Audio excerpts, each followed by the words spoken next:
Tonight, we step away from the rush and noise of the day, away from all that pulls at your attention and demands your energy. We're going somewhere quieter now, somewhere the stars hang low and close, where time moves differently, where a lonely astronomer stands beneath an infinite universe, learning to see what's right in front of him.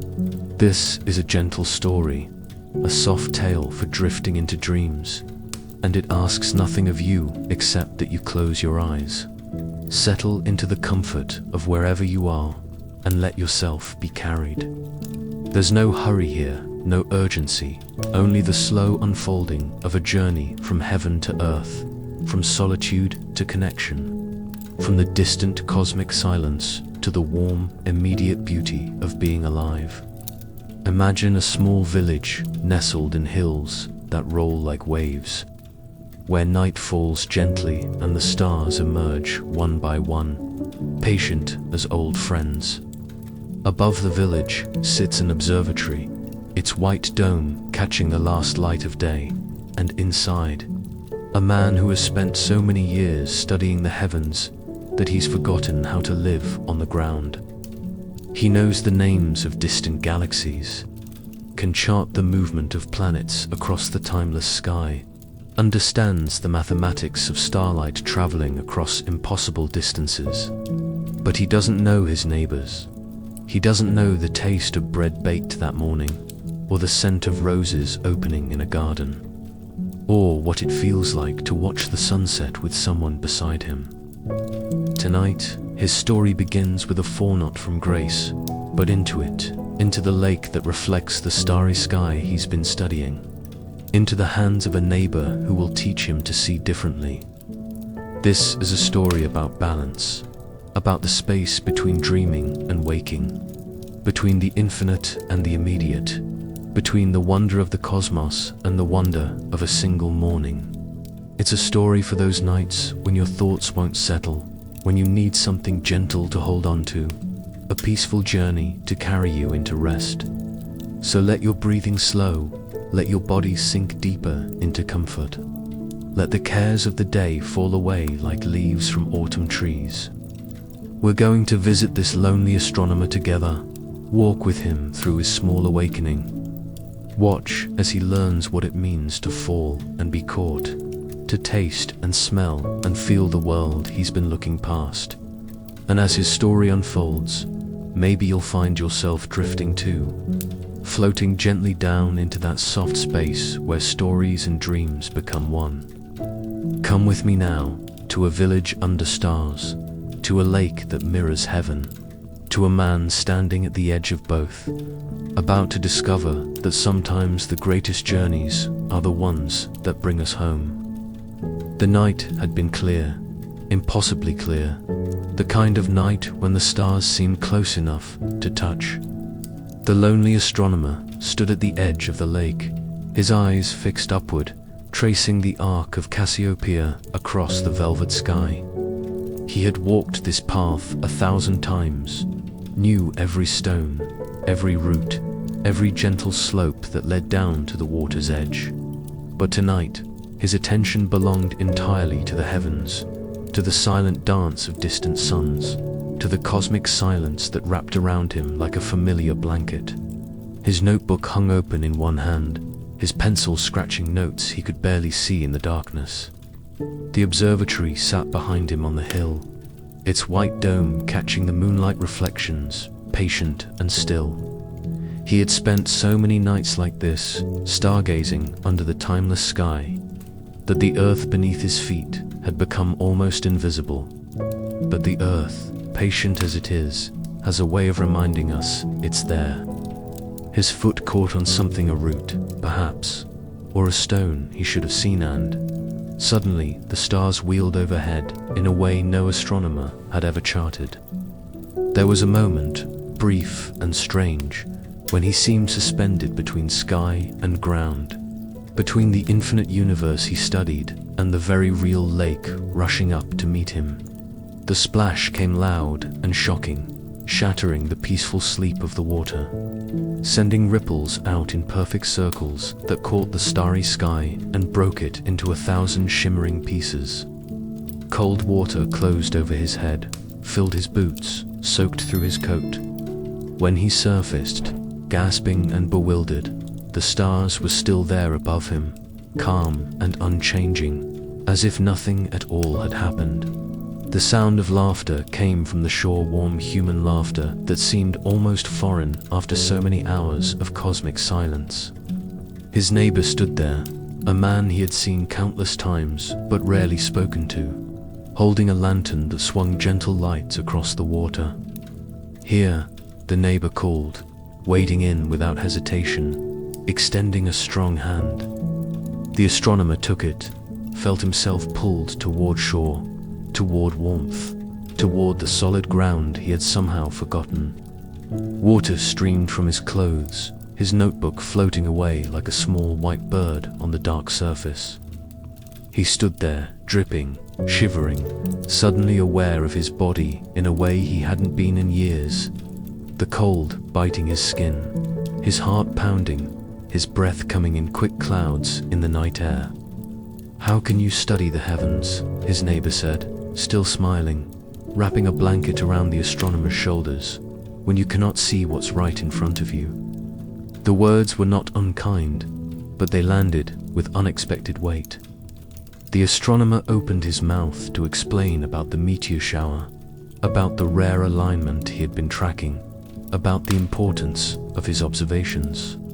But standing there in wet clothes, rescued from a lake he had walked beside for 20 years without truly seeing, the words felt suddenly hollow. His neighbor steered him toward the warmth of his cottage, where light spilled from the windows and the smell of wood smoke curled into the night breeze. The astronomer glanced back once at the lake, at the stars reflected in its now-come surface, at his notebook drifting slowly toward the reeds. Inside the cottage, everything was warm and golden and real in a way the astronomer had almost forgotten existed. His neighbor handed him dry clothes, made him sit by the fire, poured something hot and sweet into a cup that the astronomer held with both hands. The flames danced and crackled, casting shifting shadows on the walls. And for the first time in years, perhaps the astronomer was not thinking about the sky. He was thinking about the feel of the blanket around his shoulders, the heat of the fire on his face, the sound of his neighbor moving around the small kitchen. He was thinking about falling, about how easy it is to lose your footing when you're not watching where you're going. And he was thinking, though he couldn't quite name it yet, about what it means to be rescued, to be seen, to be pulled back to shore by hands that know you need help before you know it yourself. The fire had burned down to embers, glowing soft and orange in the darkness of the cottage. The astronomer sat wrapped in the borrowed blanket, his hands still cupped around the now empty mug, feeling the warmth fade slowly from the ceramic. His neighbor had settled into the chair across from him, a chair worn smooth by years of use, its cushion holding the shape of countless evenings just like this one. Outside, the night continued its ancient rhythm, the wind moving through trees, an owl calling from somewhere distant, the village sleeping beneath the watchful stars.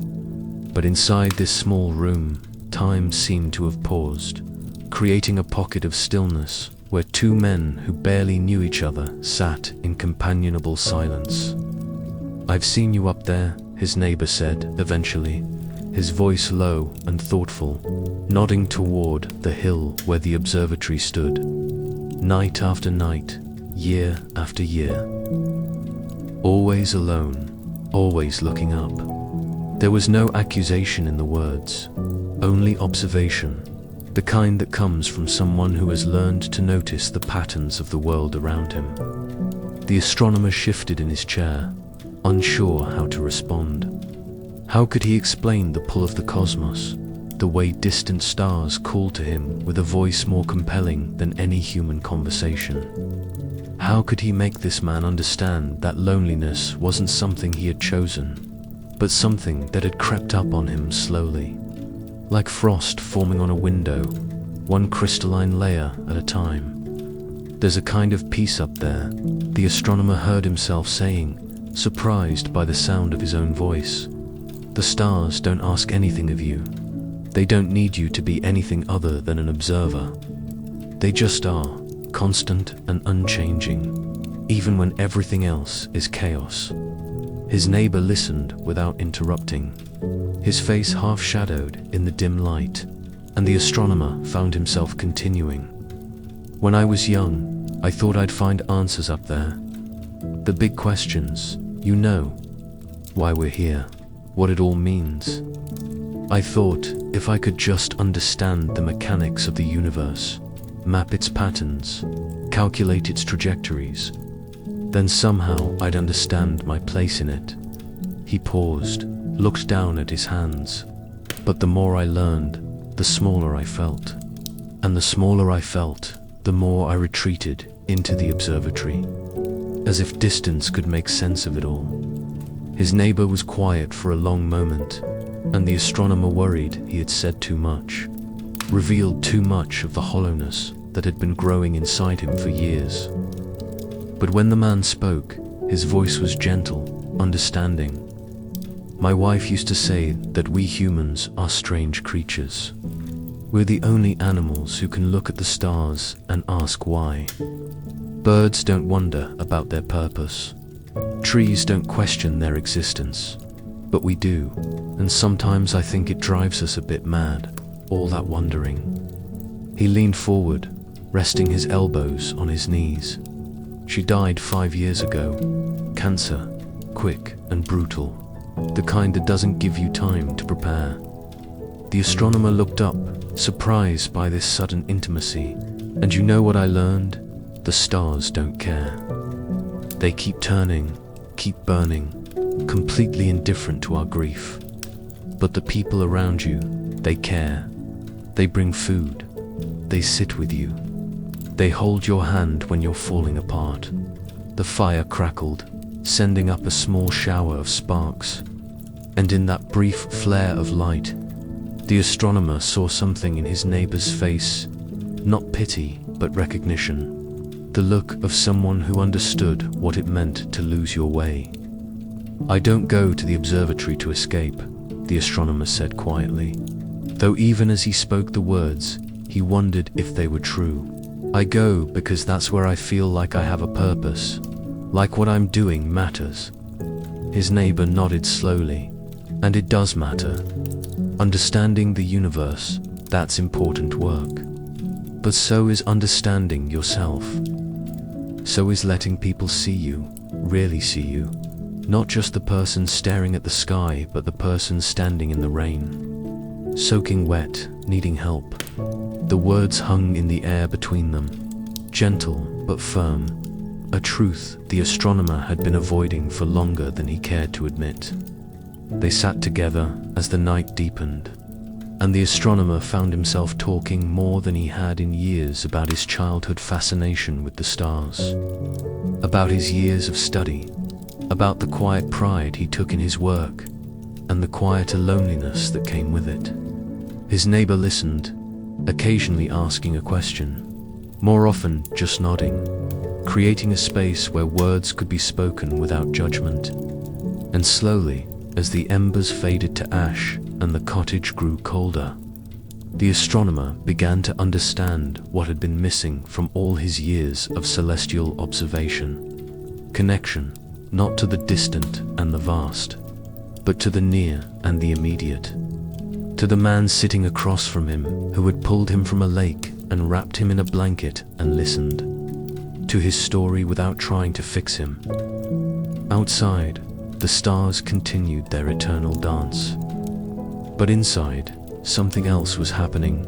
Something small and fragile and infinitely more complex than any cosmic equation.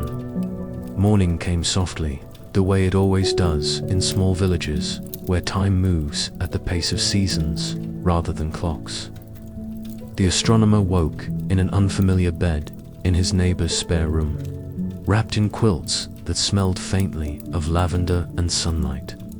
For a moment, he lay still, disoriented, watching dust motes drift through a shaft of golden light that fell across the wooden floor. Outside, he could hear sounds he usually slept through: the distant crow of a rooster, the rustle of leaves in the gentle morning breeze, the soft murmur of voices from somewhere nearby. And then, cutting through it all, came a smell so rich and inviting that it pulled him fully into wakefulness. Coffee, fresh and strong, drifting up from the kitchen below. It had been so long since he'd noticed such things, since he'd let himself be present in the simple unfolding of a day. He dressed slowly in the borrowed clothes, his own still damp and hanging by the fire downstairs. As he descended the narrow stairs, each step creaking under his weight, he became aware of other scents layering over the coffee-warm bread. Butter melting, something sweet baking in the oven. The kitchen was small and bright, windows thrown open to let in the morning air. And his neighbor stood at the stove, humming quietly to himself. "Ah," the man said, turning with a smile. "I was wondering when the stars would let you go." There was no judgment in his voice, only a kind of gentle teasing, an invitation to join the world of daylight and warmth. The astronomer found himself returning the smile, something that felt rusty and new on his face. "Sit, sit," his neighbor insisted, gesturing to a chair at the small wooden table. A cup appeared before him, steam rising in delicate spirals, and the astronomer wrapped his hands around it without thinking. The warmth surprised him like holding sunlight itself, he thought, and the metaphor felt right in a way his cosmic calculations rarely did anymore. He lifted the cup to his lips, tasted the bittersweet complexity of the coffee, felt it warm him from the inside out.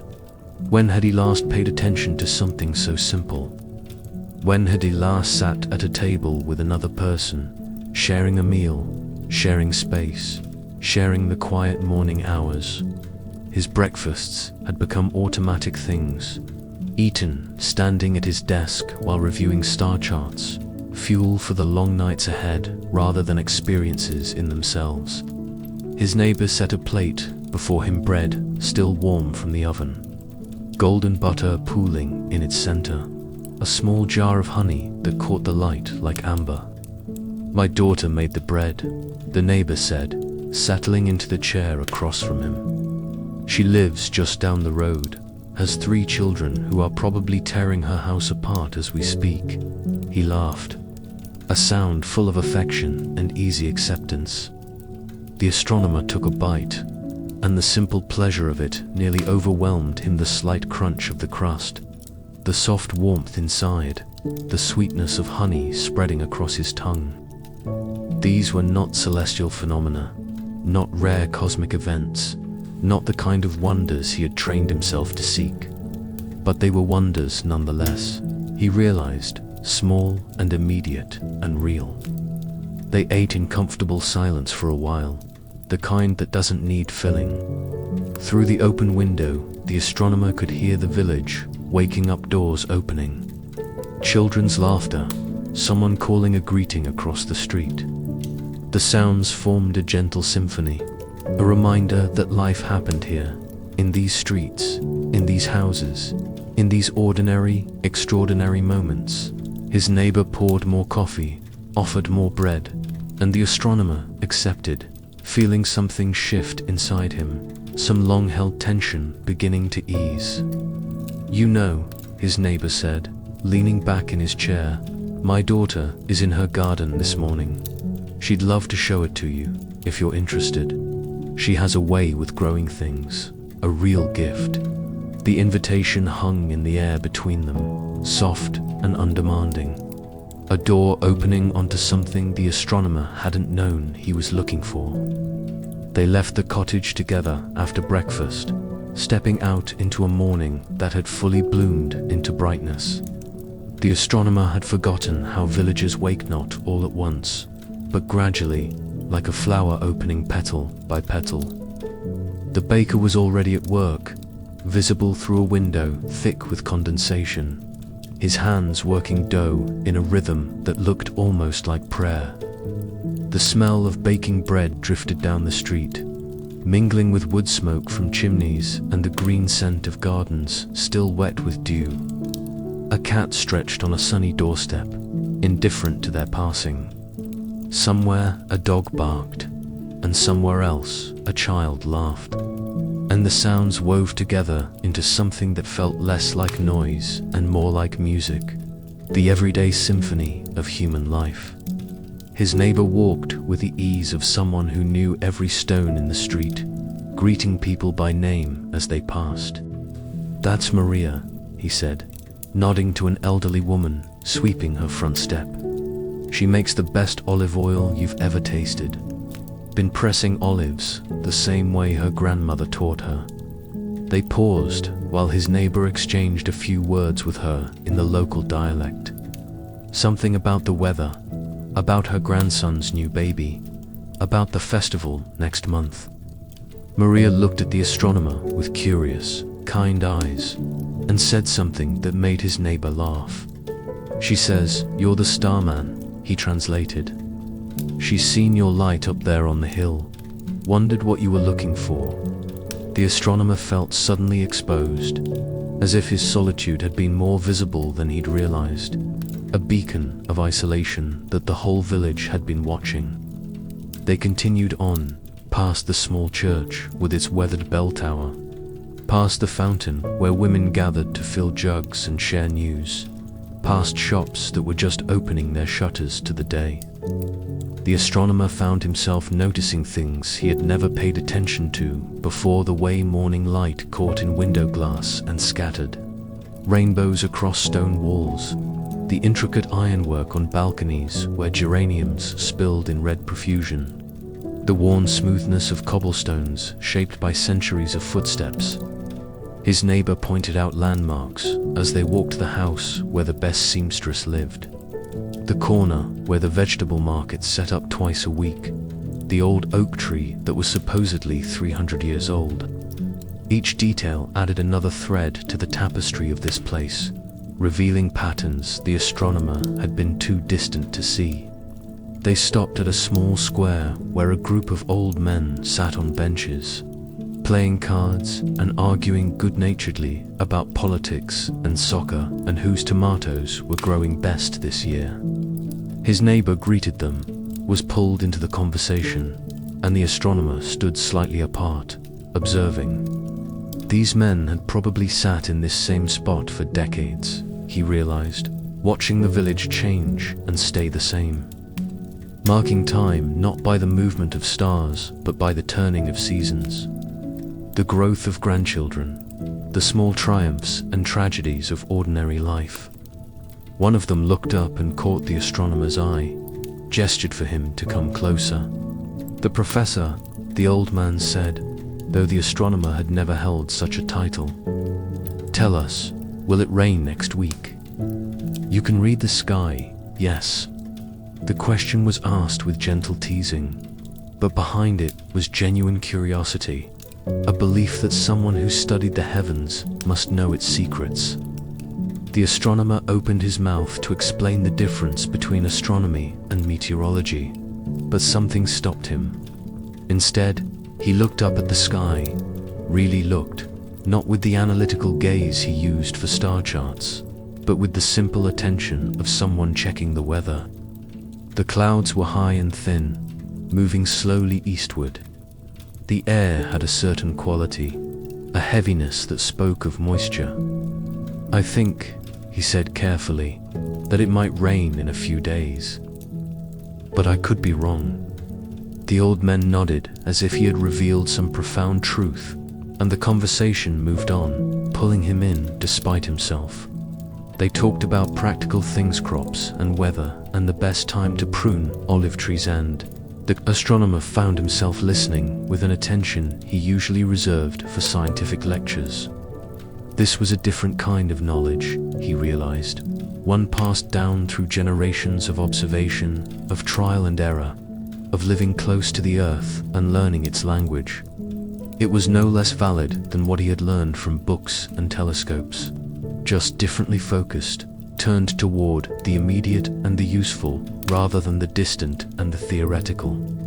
They walked through the village as the morning deepened into something golden and full. The astronomer followed his neighbor down narrow streets he had passed 1,000 times without truly seeing. Past houses with flower boxes spilling color, past shops just opening their doors, past people who nodded and smiled as if his presence among them was the most natural thing in the world. The air was different here in the daylight. He noticed warmer, thicker, filled with the scent of life rather than the cold clarity of night. His neighbor walked with the easy confidence of someone who belonged, stopping occasionally to exchange a few words with a shopkeeper or wave to someone across the way. The astronomer found himself slowing his pace, letting his eyes linger on details he would have dismissed before the way light caught in a window. The texture of old stone walls, the sound of water flowing from a fountain in a small square. The daughter's house sat at the end of a quiet lane, modest and welcoming, with a garden that seemed to spill out from every side like a living embrace. She was there among the flowers when they arrived, her hands in the soil, her hair caught back with a simple ribbon. 3 children playing some elaborate game among the hedges. She looked up at their approach and smiled, that same warm smile her father carried, and wiped her hands on her apron as she rose to greet them. "Papa said you might come," she said to the astronomer, and there was no awkwardness in her voice, no need for explanation. "Welcome. The garden is especially beautiful this morning. I think it's showing off for you." She laughed, and the sound was like bells, clear and unself-conscious, and the astronomer felt something in his chest loosen further. She led them along paths that wound between raised beds bursting with vegetables, past climbing roses that formed archways overhead, through sections where herbs grew in fragrant profusion.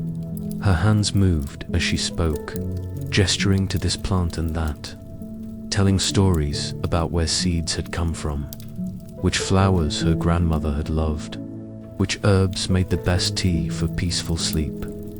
The astronomer found himself drawn forward, his attention caught by the sheer abundance of it, all the colors, the textures, the way each plant seemed to have its own personality, its own place in the whole.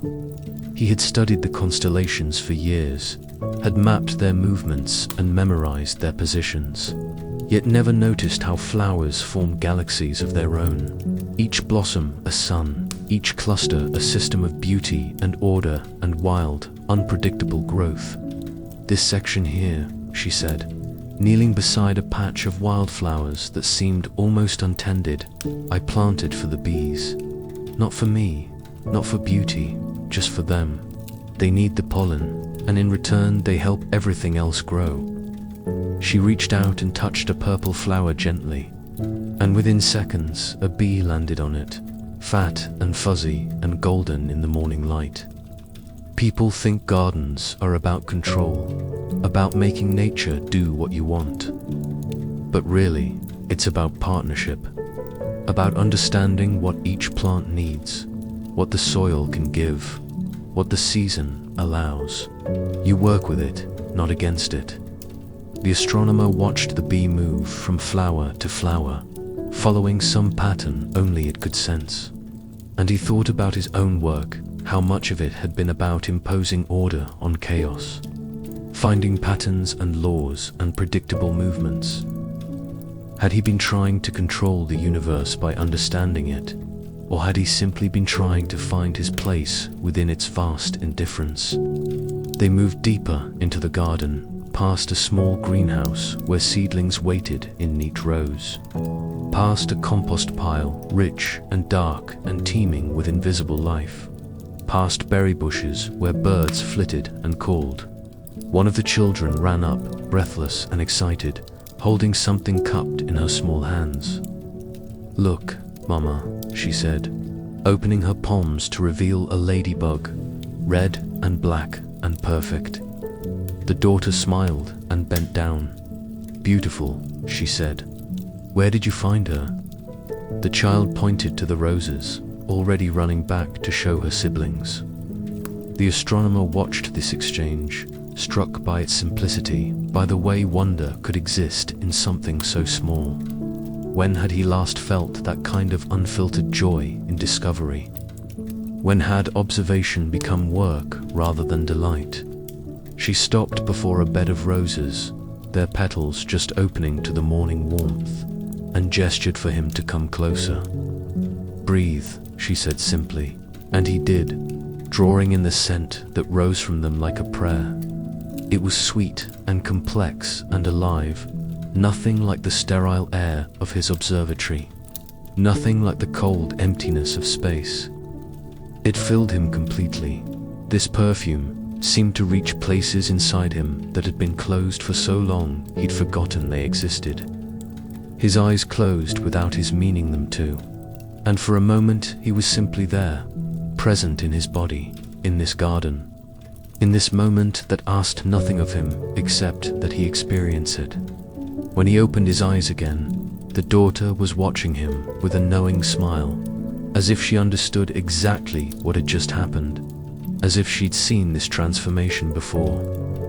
"My grandmother used to say," she continued, her voice soft and thoughtful, "that gardens teach you about time differently than clocks do. In a garden, you can't rush. You plant in spring and wait for summer. You tend and water and hope, but you can't make things grow faster by wanting them to. You learn patience. You learn that some things take the time they take." She stood, brushed soil from her knees. She also said that gardens teach you about loss. Things die, frost comes. Insects eat your carefully tended plants, but you don't give up. You plant again next year. You learn that endings and beginnings are all part of the same cycle. The astronomer thought about the stars. He studied some already dead, their light still traveling toward Earth, ghosts of suns that no longer existed. Was that so different from planting seeds, knowing some would fail, trusting that enough would survive to make the effort worthwhile? They walked on, deeper into the garden, past fruit trees heavy with developing apples, past a small pond where dragonflies danced over the surface, past beds of lavender that hummed with bees going about their ancient work. The children's laughter floated over everything, a soundtrack of joy and carelessness, and the astronomer realized he was smiling, really smiling, in a way he couldn't remember doing in years. The daughter picked a sprig of rosemary and pressed it into his hand, its scent sharp and clarifying. "For remembering," she said, though what he was meant to remember she didn't specify. Perhaps it was this. He thought the feel of earth and sun, the weight of his body moving through space that was not empty but full of life and color and scent and sound, full of all the things he had been too busy looking past to see. Near the back of the garden, they came upon a small bench beneath an arbor heavy with grapevines, their leaves creating a canopy of dappled shade.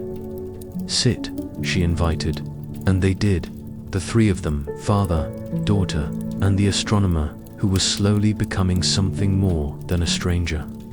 From here, they could see the whole garden spread before them, a living tapestry of green and gold and every color between.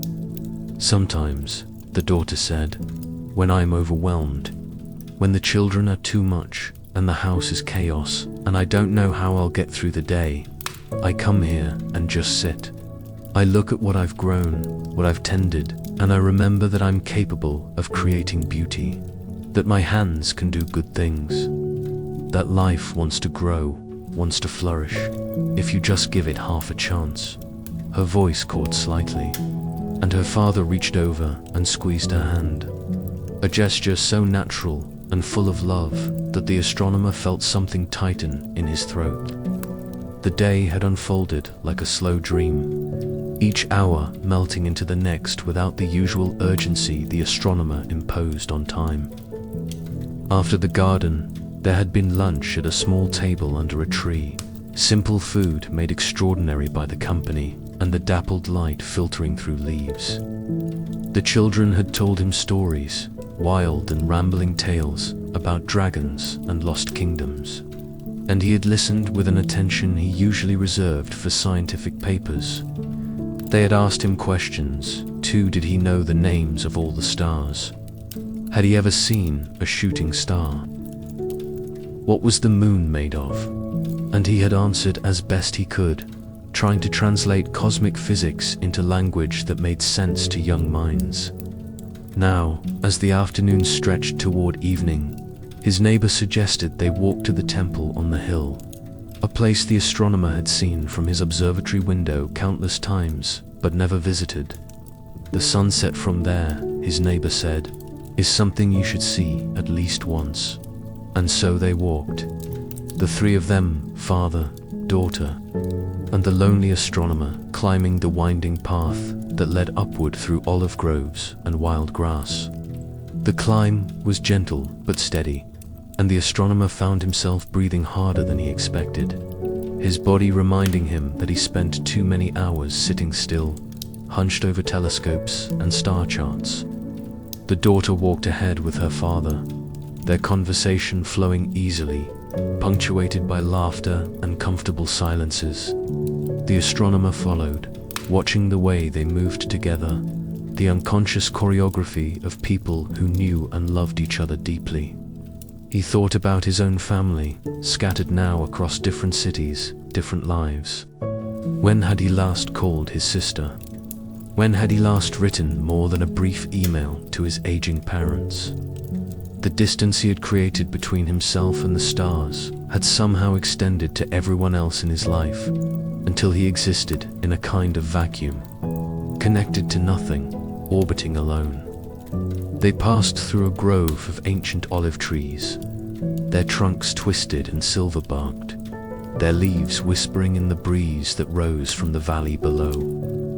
These trees, his neighbor said, pausing to rest a hand on one gnarled trunk, some of them are hundreds of years old.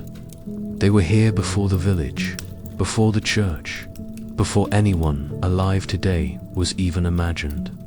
They've seen empires rise and fall, wars come and go, generations live and die. And they just keep growing, keep producing olives, keep doing what olive trees do. He looked at the astronomer. There's something humbling about that, don't you think? Something that puts our brief little lives in perspective. The astronomer nodded, thinking of the even longer timescales. He worked with stars that burned for billions of years, light that traveled for millennia.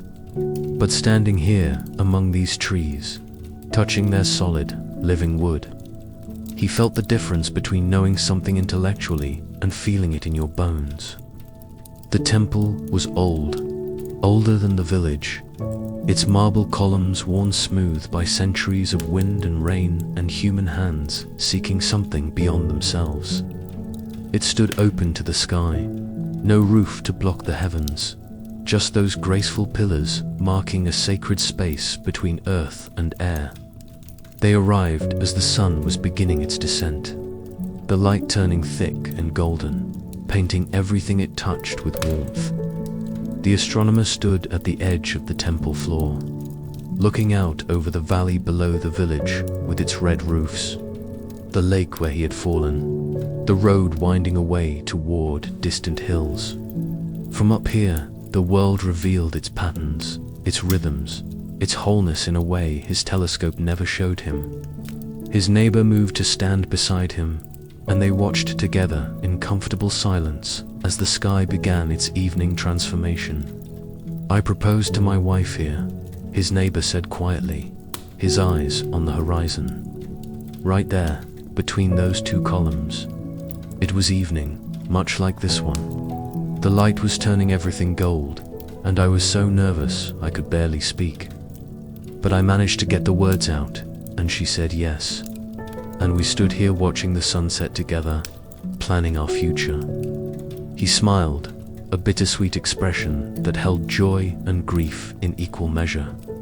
We came back every year on our anniversary, climbed this hill together, watched the sun go down, remembered that first evening.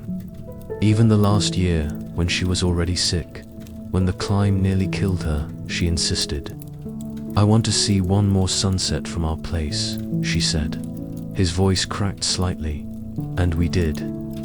We sat right there on that step, and I held her while the sky turned colors she used to paint, and she told me she was grateful. Grateful for every sunset, every ordinary beautiful moment we'd shared. The astronomer didn't know what to say to that, didn't trust his voice to work even if he had found words. So he stood silent, present, bearing witness to his neighbor's grief and love and the way they intertwined like the olive trees below, twisted together, inseparable. The sun dropped lower and the colors deepened gold, to amber, to copper, to rose. The astronomer had calculated sunsets, had understood them as simple physics, the scattering of light through atmosphere, the angle of Earth's rotation, the predictable mechanics of a star and a planet dancing their eternal dance. But standing here, watching the light pour across the valley like honey, like memory, like something too beautiful to name, he realized he had never actually seen one before, not like this. Not with his whole attention, his whole heart, his whole presence given over to the moment.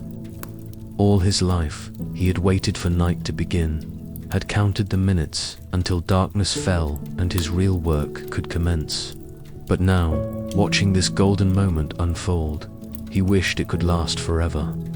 The daughter had wandered among the columns, her children chasing each other in some game only they understood, their laughter echoing off the ancient stone.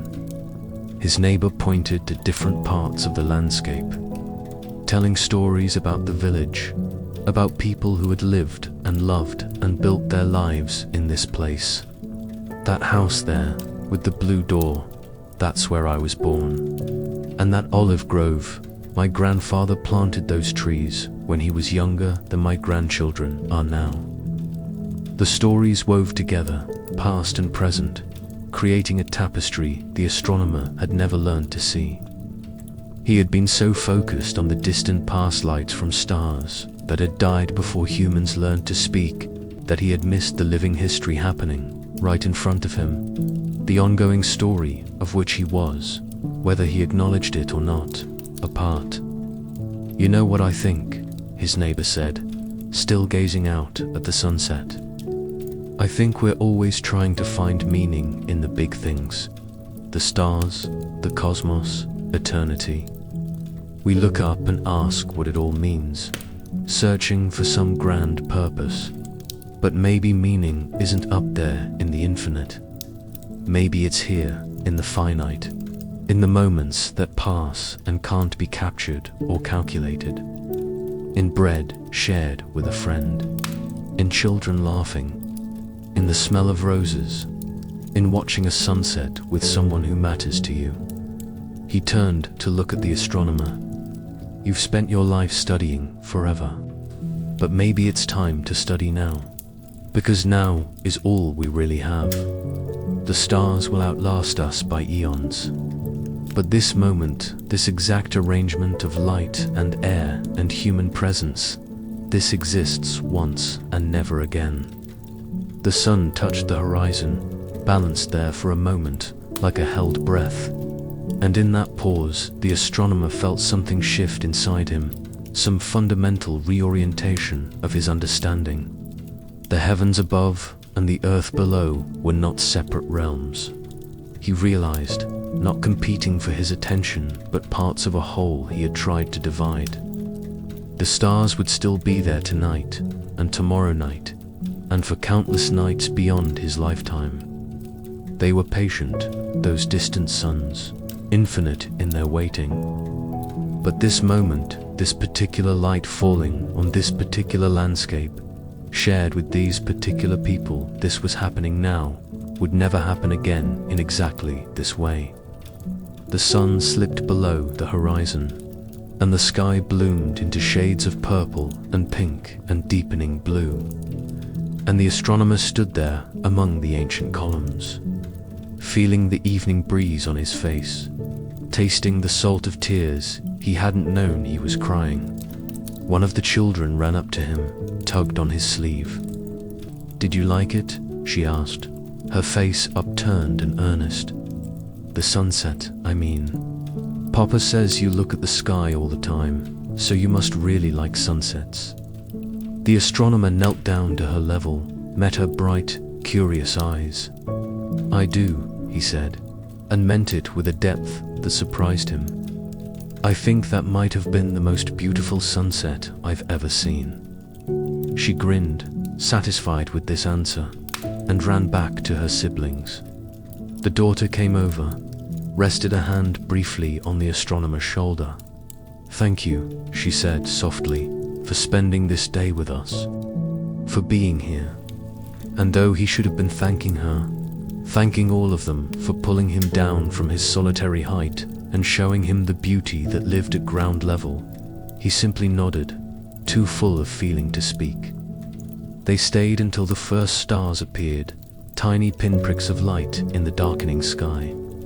The astronomer recognized them automatically: Venus, bright and low in the west, and there, just rising, the first star of Orion's belt. His old friends, the familiar constellations that had been his companions for so many years. But tonight they looked different somehow, less like distant objects of study and more like what they actually were: sounds. Perhaps with planets, perhaps with life, each one a whole universe unto itself. And he was here, on this planet, on this hill, with these people, living his brief flicker of existence in a cosmos so vast it should have made him feel insignificant. But it didn't. Standing there, as darkness gathered and the village lights began to glow below, he felt instead connected, part of something, woven into the fabric of life in a way he hadn't been for years. And so the night settles once more over the village, soft and deep, wrapping everything in its gentle embrace. The astronomer walks home from the temple as the first stars begin to appear, but he walks differently now. His eyes not only on the heavens, but on the path beneath his feet, on the lights glowing in windows, on the world that exists in the space between earth and sky. He has learned something today, something that cannot be measured or charted or reduced to equations. He has learned that life happens in both directions, upward and downward, outward and inward, in the vast cosmic silence and in the warm sound of laughter over breakfast. The stars will be there tonight when he climbs to his observatory, patient as always, waiting as they have waited for millions of years. But now he knows he can look away sometimes, can turn his attention to the immediate beauty of being here, being human, being connected to the ground and the people who walk it with him. Rest now, let yourself drift as the astronomer drifts, finding his balance between wonder and presence, between the infinite universe and the singular moment. Let your breathing slow and deepen, let your thoughts become as distant as starlight. Let your body sink into the comfort of this quiet space we've created together. There's nothing more to do tonight, nowhere you need to be, nothing that requires your attention. Just this gentle dissolving into sleep, this peaceful journey into dreams, this soft letting go of everything except rest. If you'd like more stories like this, one gentle tales for quiet nights, journeys to carry you softly into sleep, you'll find them here, waiting. A new story each week, a place to return when the world feels too loud, when you need something calm to hold on to in the darkness. Stay with us. Let these stories become your companions in the space between waking and sleeping, your refuge when rest feels far away. We'll be here with more tales of wonder and peace, more pathways into the dreamlike atmosphere where healing happens and the soul finds its quiet. Sleep well now. Let the stars watch over you. Let the earth hold you. Let this story fade into the background of your dreams. Until we meet again, be gentle with yourself. Rest deeply, drift softly, and know that whether you're reaching for the heavens or grounded on the earth, you are exactly where you need to be.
you.